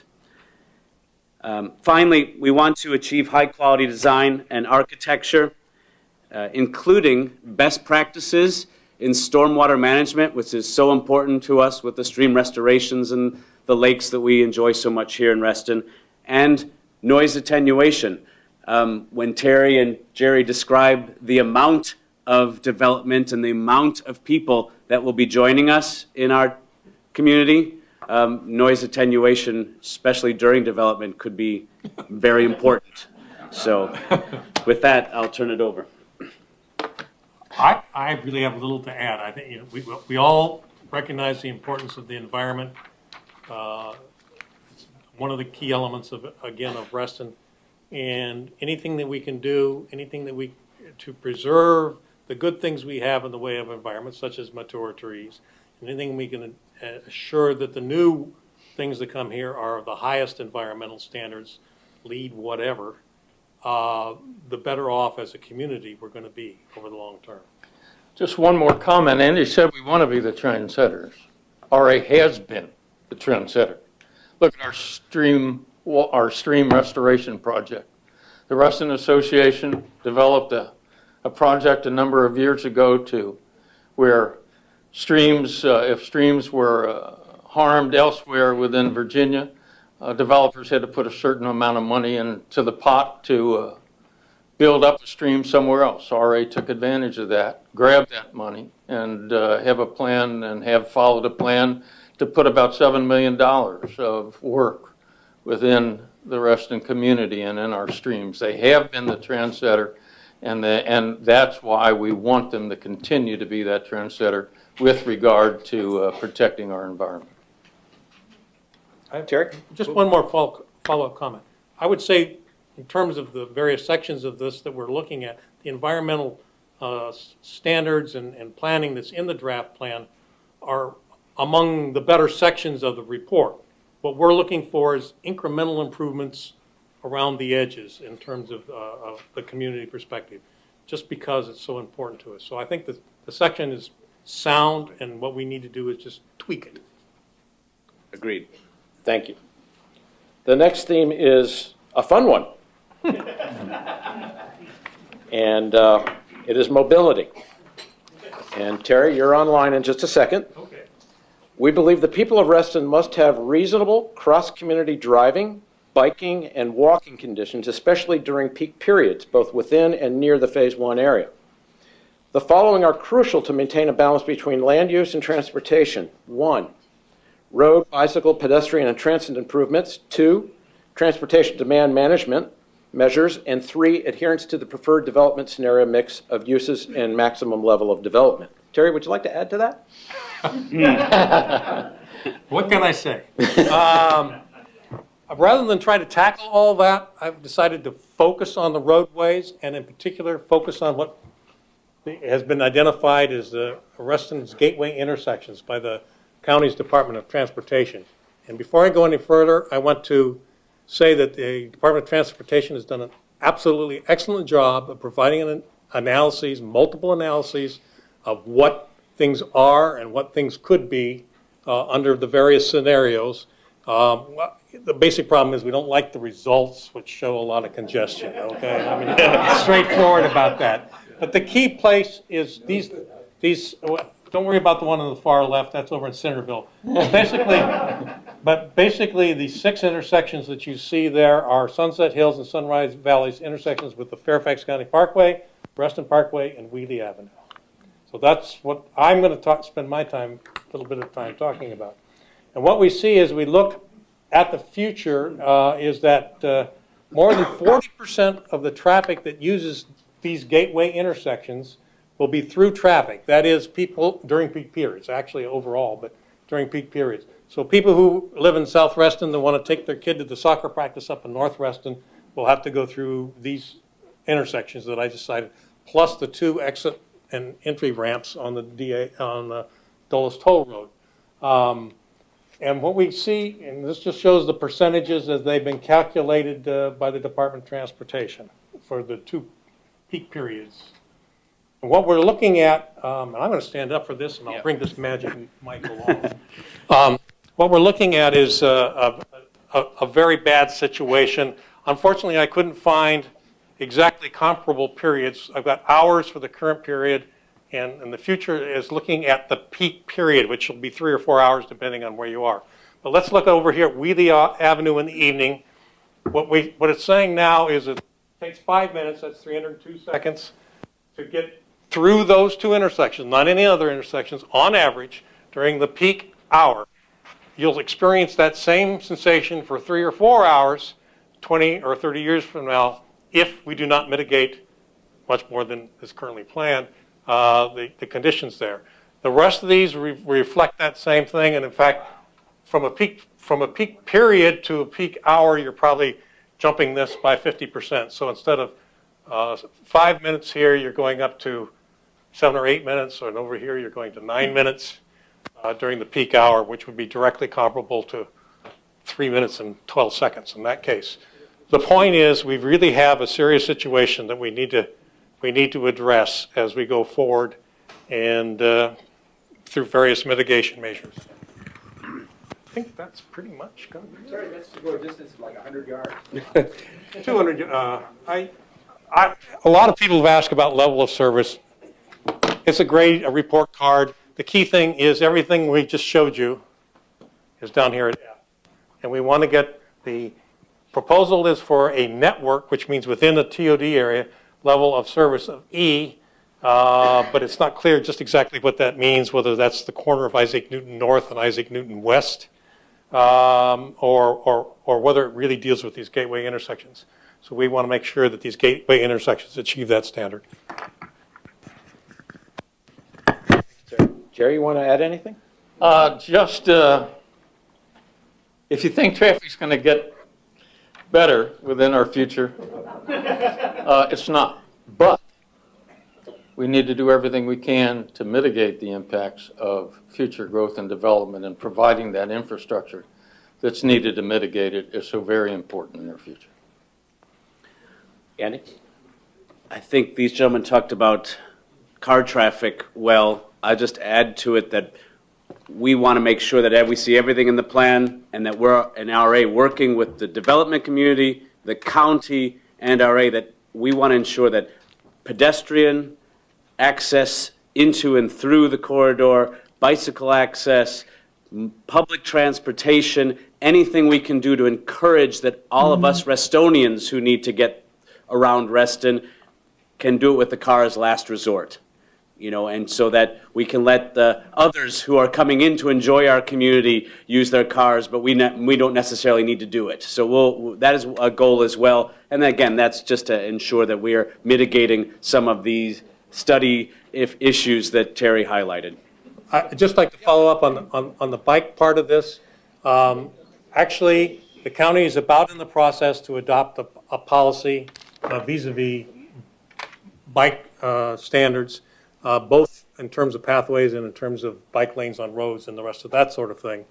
And it's a very good plan, and particularly on the pathway side of it, but also on the lane side of it, that initiative, or what's coming out of the plan, is what was based on an RA initiative, specifically the Pedestrian and Bicycle Advisory Committee, headed by Joe Stowers, who's sitting right here in front of me. We're not headed, well, okay. Just a member, okay. Right. But it's based Burton's on, in the back there, I think, I see him. Burton is the head of our bicycle committee. Yeah, wasn't even 5 years ago. At any rate, it's getting done, and that's going to be good, and it is important that we have good bike and pedestrian access. Thank you, Terry. All right, our last theme is implementation. We believe the people of Reston must have strong guarantees that the infrastructure needed to support the increased level of development and continuation of Reston's high quality of life will be completed concurrently with development and paid for on a fair, prorated basis by those who will profit from the development. Jerry? So let's put it all together. We've talked about our desire to adhere to certain guiding principles, those topic areas that we've briefed you on this evening.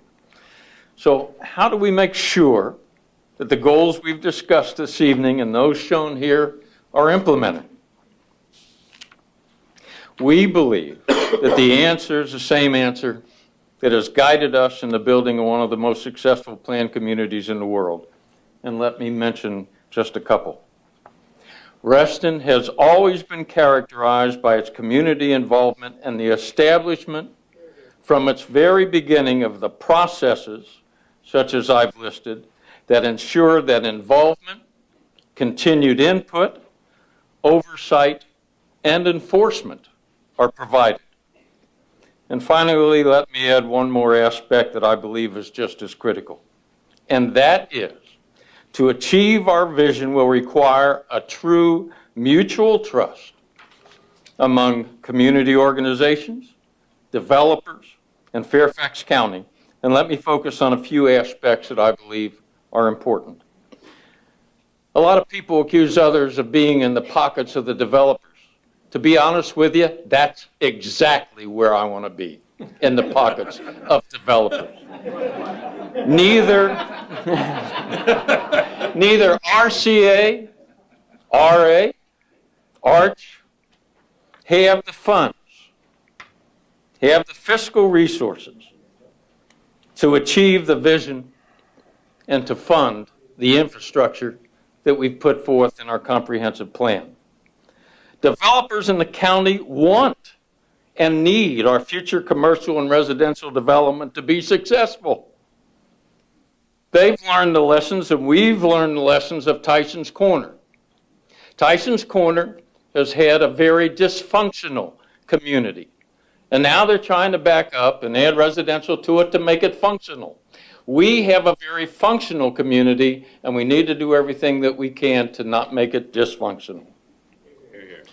Proffers, public and private partnerships as sources to fund infrastructure, public amenities and services, maybe even to guarantee membership, will definitely be required. And finally, all of us, community, county, and developers, must continue our focus, our oversight, our adherence, and most importantly, our commitment to the vision, the standards, and the goals that we've established and that we support within the comprehensive plan. Again, thank you, RA, for having us here this evening, and thank you for being here this evening as well. Andy?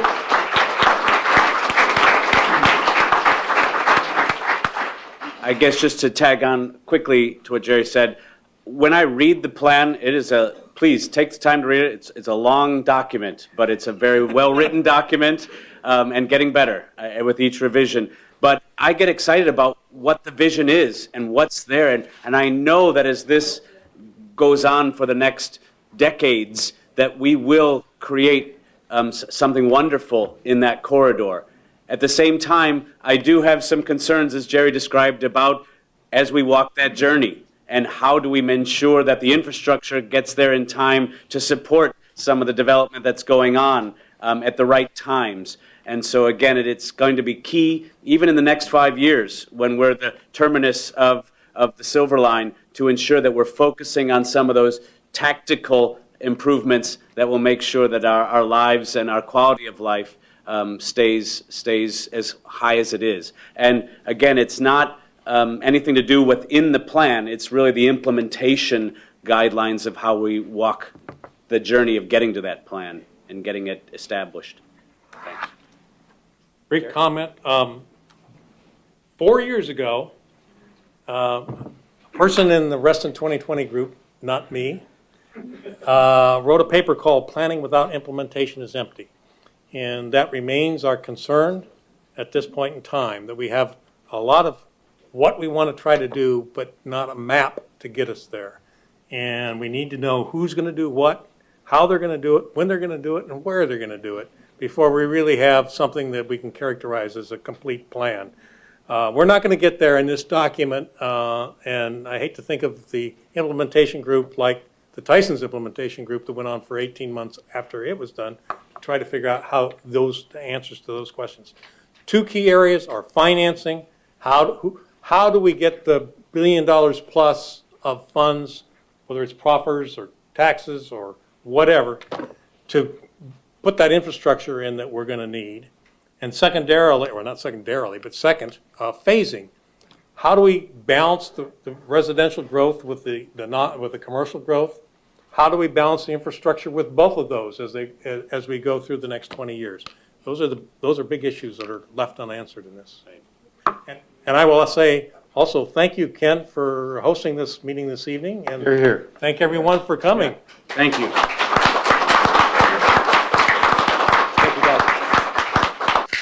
well done to the panelists. Now to the next important area. Sure, thank you. We're going to move on to questions posed by all of you this evening, and I'm going to do my best.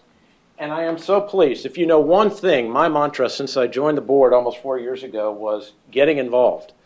And so I can't count the number of comments that we've been gathering all night tonight. So I think that is wonderful, and I want you to keep doing it. Find a way. Call me, call us, email us, go to the social media, what have you. But obviously, I'm not going to be able to get all of these for everybody this evening. And for that, I apologize. But do know that everything that we've taken tonight will be submitted to the county staff. So what I will do, yes, sir. Where are you as a Reston Association going to get on the backs of the airport authority and Metro to get them to set a final opening date for the Silverhawk?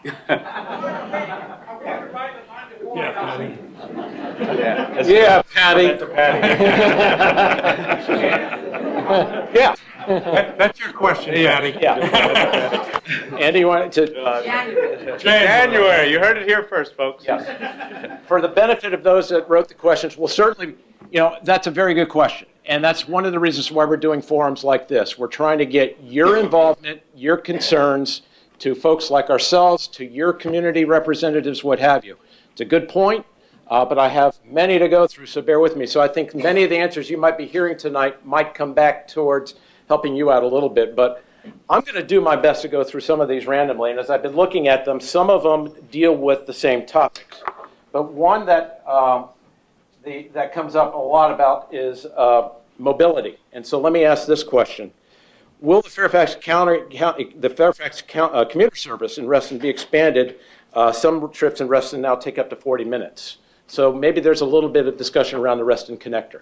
Well, I'll start off. One of the things that we're asking for in our joint statement is a greater attention to the transition from our suburban community to an urban community, at least in these TSA areas.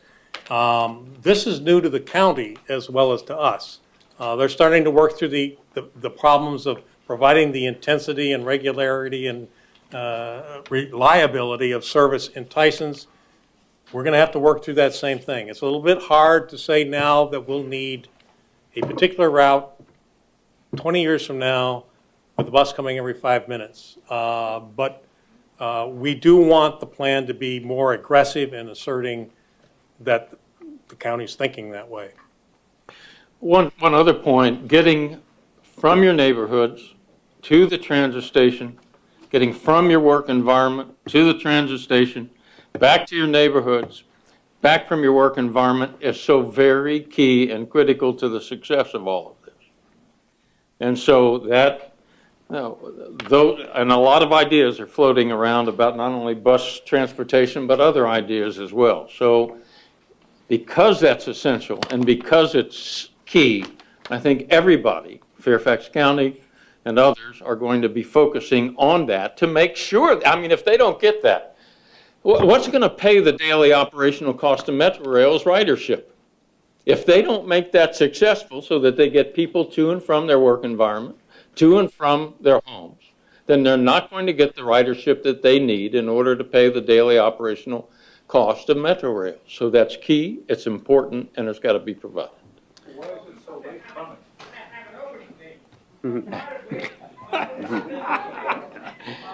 A current comment that we've put in as a joint comment on, in fact, you can say page 70 of the current version talks about the Fairfax County bus routes. And we've said that these routes will be modified to provide reliable, convenient, and frequent feeder service when the new Metro Rail stations open at Reston Town Center, Herndon, ...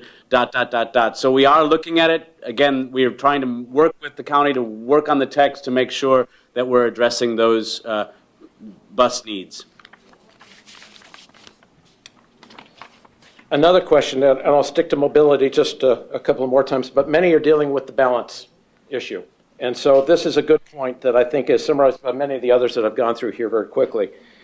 we should be careful that the mitigation measures don't make walking and biking more dangerous, less possible. So any comments on balance? And because many of the comments coming in around mobility deal with the balance of transportation. Two comments. One, the bike portion of this deals with the establishment of bike lanes, in some cases on the major streets, maybe separated by a curbing from the main flow of automobile traffic.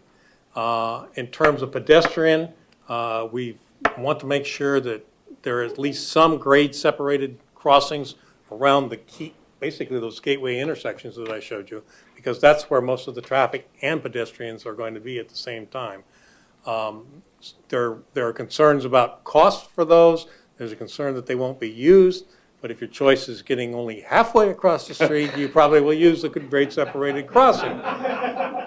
So we are trying to address that. I'm sure we don't have all the answers there, but there are efforts being made to include that kind of thinking in the plan.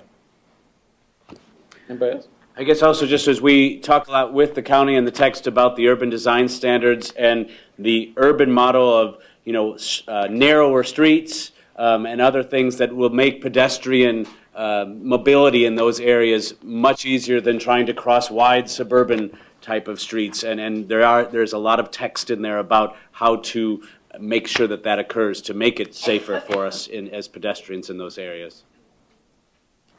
Sure.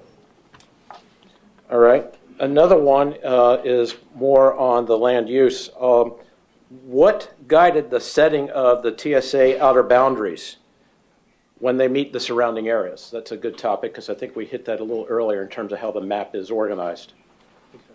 Well, again, phase one of the study really is the corridor that is basically in between the RCIG corridor that was in between. You basically can think of it as Sunrise Valley to the south, Sunset to the north, and the corridor along the Dulles Access Road. And the whole idea is to keep the phase one replanning, redevelopment within that in that corridor. Phase two of the Reston plan will be outside of that corridor, but that set the boundaries, that old RCIG corridor. Another point is that if you look at the circles, I mean, everybody wants the highest intensity of development to be near the transit station area. Generally, in these planning projects, it's been the quarter and the half mile have been traditional ways of looking at development around transit station areas. We all think, because of the way that the community is looking at the whole corridor here, that really we need to look at each of the parcels within that area rather than it focusing so much on a quarter and a half mile. But within a quarter, closer to the transit station area too, we want the highest levels or the highest heights of development tapering down to the communities. And so generally, the quarter mile is where you'll see most intensity. The half mile, it gets a little bit less, and then you go out to the surrounding communities from there. So that's the reason for the quarter and the half miles. They've just been traditional ways of looking at development around transit station areas. This is the map that's supposed to guide the land use development in the draft plan. That's the one that you all have. The key thing that's not on here are the quarter and half mile circles. I think they still exist on a couple of similar maps somewhere in the draft plan, and we will make every effort to get those out. The quarter and a half mile are very good in the sense that a half mile is as far as anyone's really seriously going to walk to a rail transit station. And at a quarter mile, you get a whole lot, or a very high percentage of the people walking there. So that's the purpose of having that concept captured in the transit-oriented development. Here's a good one. Actually, this came up many times as I've gone through here, so just a preliminary test, there seem to be a lot of people concerned about schools. And one here that I think summarizes it pretty well. How is the task force going to ensure our schools will have adequate resources and room with the addition of 40,000 plus new residents? Schools are outdated and at capacity. today. In addition to schools, what about ensuring that we have enough public safety services, fire, police, et cetera? Well, part of any development plan, that's part of Bob Simon's plan. When he planned the community, he looked at where public facilities were going to be. Smartly, we looked at the number of schools that would be required to support our growth. We've looked at, the plan does look at the number of elementary and high schools, additional high schools, and they are, I think, outlined within the comprehensive plan that identify the number of additional schools that will be necessary to support that type of development. Land and where we might put those schools, or whether or not we can put them on or adjacent to existing school areas, is still a question. And I don't know that we've got good answers for all of that, but we do recognize that additional schools, additional police, additional fire departments, additional public amenities will be required to support our future growth and have been identified as key areas within the comprehensive plan. Just to follow on, I mean, the wonderful thing is when we work with Richard, when we work with the county, they've brought in experts from the school system, the school district, the school team to come in and give us their view of, with this level of development, we believe the following things will take place, as we've sat through many of the meetings. So thank you to Richard and team and Patty for hosting all those. Again, as Jerry and Terry were saying, when I last remember reading it, it was 2 additional elementary schools and a middle school to become added in our community at the end of the development cycle, that we need to have that much. And the thoughts of where they'll be and everything else is in the planning process. So I don't know if Richard or anybody wants to comment any more on schools, but it's a huge, and Terry does, sorry. But no, on the schools, we've met at least twice, maybe 3 times with Pat Hines, who's the district school board representative, as well as a couple of people from their planning staff. They definitely believe we will need at least 1 elementary school, and in fact, the draft plan language locates that in what is Town Center North. Let's see if I can show you that. I think you're right. Just to make sure it's up here where my index finger is, near the top of this map. The other one where the population is going to be in Wheelie. That's the second most densely populated area. But for some reason, in the latest draft of the plan, that second school, if it's required, is proposed to be located next to USGS, which makes no sense to us either in terms of no population there or no large population, and it's a 1/4 mile from Dogwood Elementary School. So those are the 2 schools that have been planned within this area. And Andy's right, there's going to be a high school or a junior high school, but actually it's going to be out towards Route 28. And what it will mean is a shifting of school areas, school boundaries, farther east, if you will. That has certainly not been decided.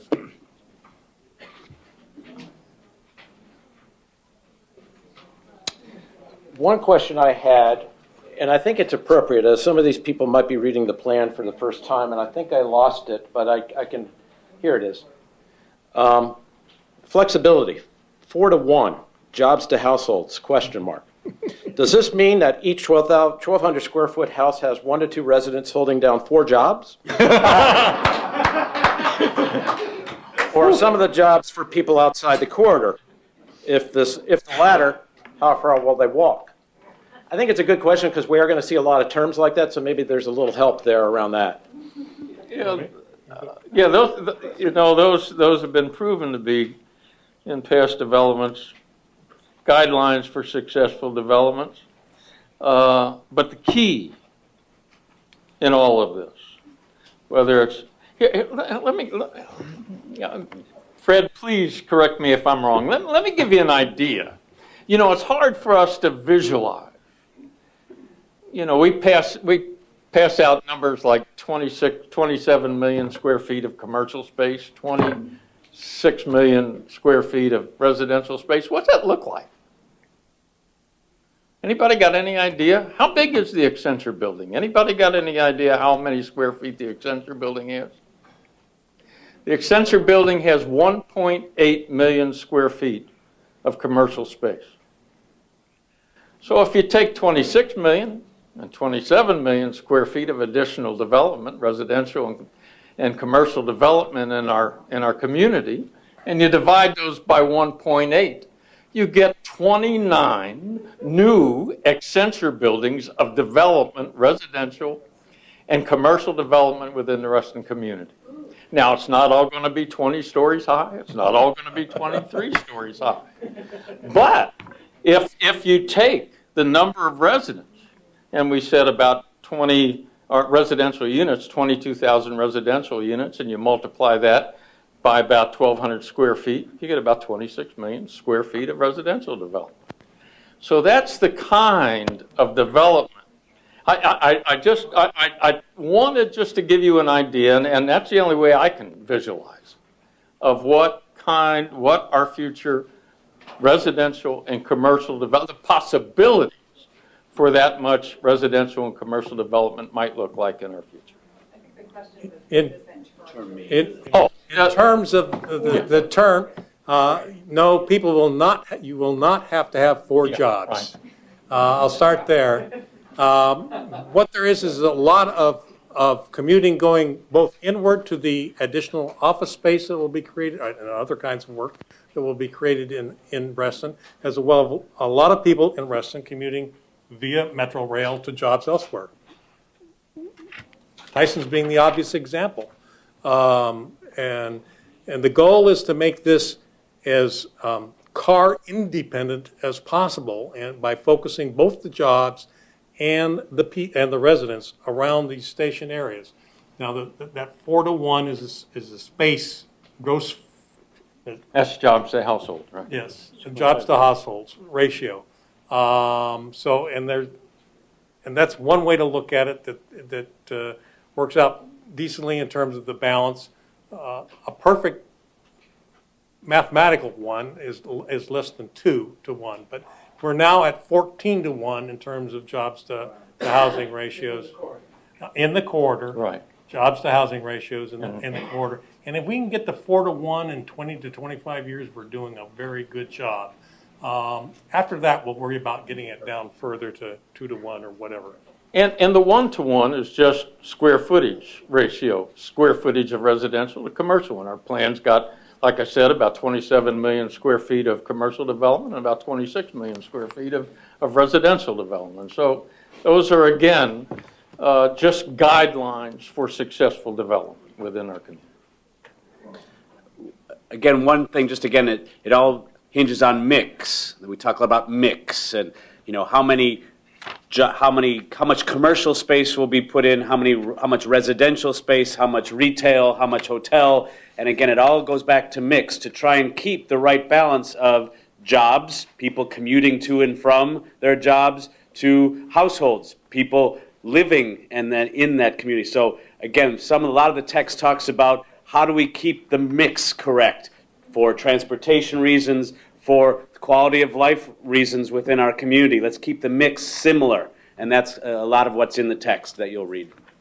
Yeah, just one more comment. It is essential and important that we develop within our community residential development to support the commercial development they're going to see, because if you've got, as you said, Bob, let's build a community where people can live in the community and work in the community for their entire life.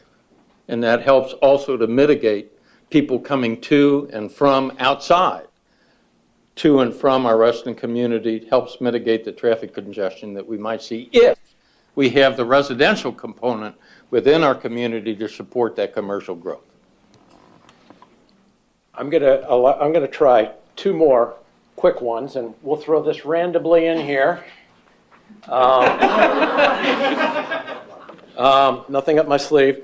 Because I do want us to get to some closing remarks and keep this on schedule. But do know, right now I've done a litmus test. I'd say it's about 65-70% are focused on mobility issues. In general, looking at these. I wanted to hit one on, there are several, not as numerous, but I think it is important to us, open spaces tying into sustainability. So I tried to combine them. And what are we putting into the planned text or the specific text that deals with our existing open spaces? I guess I'll start there by saying the big thing is the preservation of the wetlands, Sunrise Valley wetlands area and over near the Herndon Monroe Station. That's 15 acres.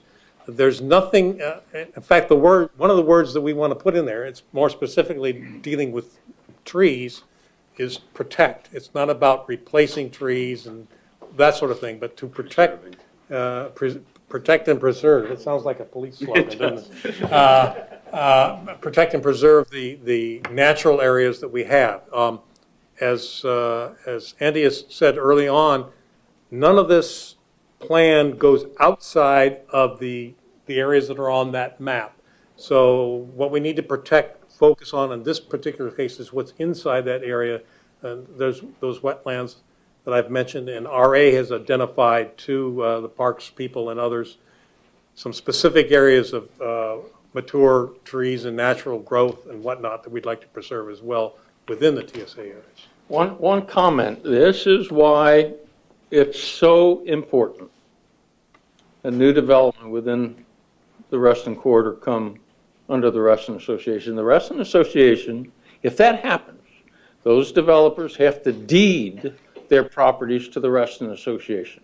We all live with covenants that have protected our community in the past. And if we assimilate new development within our future and make them part of our community as members of the Reston Association, the same covenants that all of us have lived with will also continue to protect our community as we've known it in the past through covenants and through adherence to those covenants and guidelines that are within our design review guidelines and that have been guiding us all in protecting our environment so well in the past. And again, as Richard pointed out in the sections of the document, I think those planning principles and the vision statement that Patty referenced takes a lot of time on open space and natural areas because, as we said, a founding principle, environmental stewardship of our community, and there's a lot of good words that I'm hoping staff continues to think about as developers come in, as developers are reading that to say, how am I going to make this plan incorporating that open space and natural areas into their plans and preserving and protecting our mature trees. Folks, I'm going to Throw them up, Ken. Yeah, I'll throw them. Pick one. I'm impressed. And that's why I commit to you, all of us up here will commit to you. We want to continue to do these types of forums. I think this is critical. And as I said, we can't obviously address all of these, but all of these, as I quickly looked at them, either were hit by some of the questions we posed already.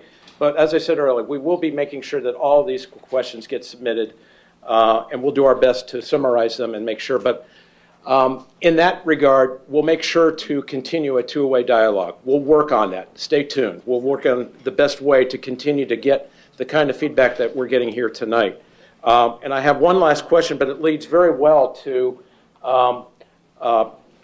Colin Mills, the president for Reston Citizens Association, and his closing remarks. So I'm going to lead it off for you, and I think it will help you start. How can we help with the planned comment items? The RA president stated that needed attention. Are there any hot issues, sticking points, or hard to resolve items that we can continue to help on? So with that, Colin, why don't we bring you up? Not to answer, but I think that's one that you can basically lead to your closing remarks, because I know you have a call to action. Give me the easy question. There you go. Thank you, Ken, I think. How's everybody holding up out there? So great to see so many people out here tonight.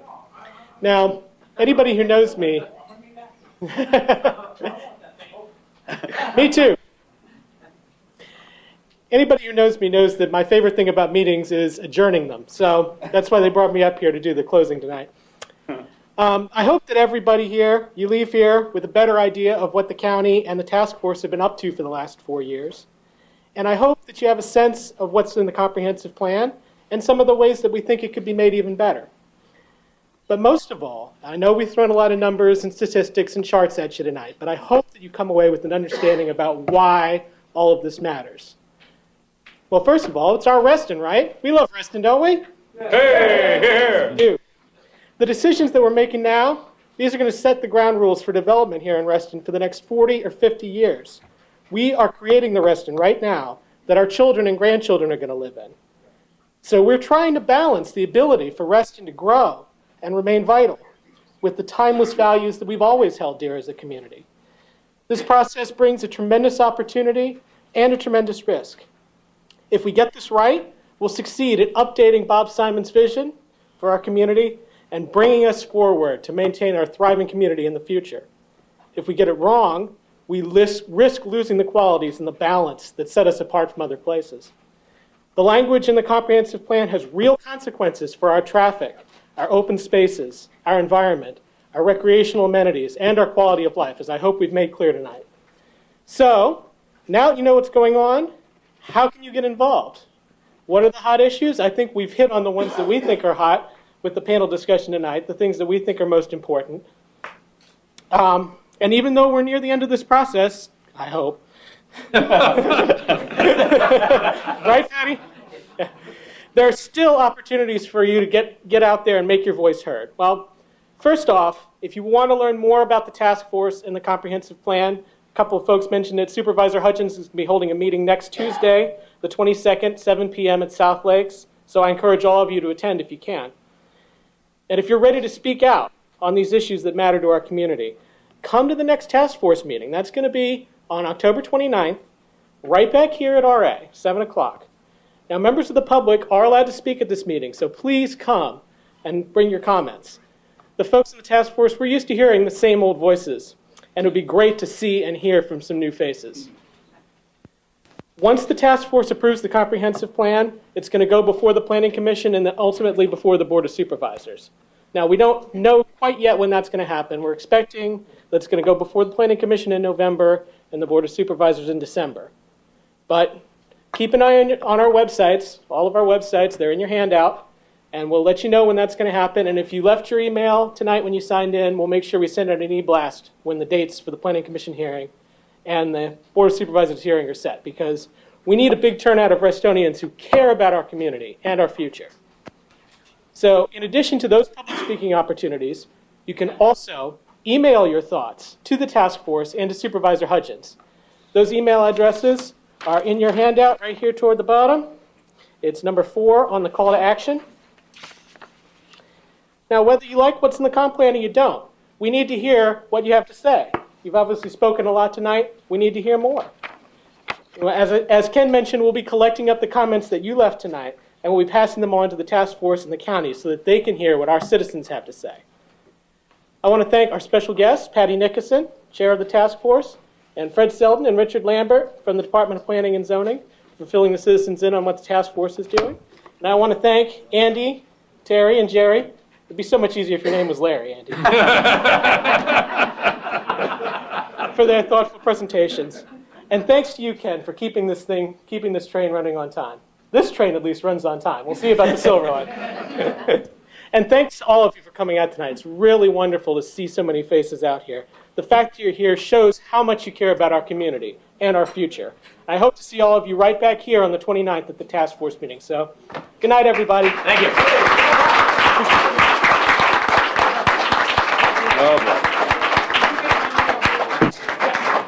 I want them before.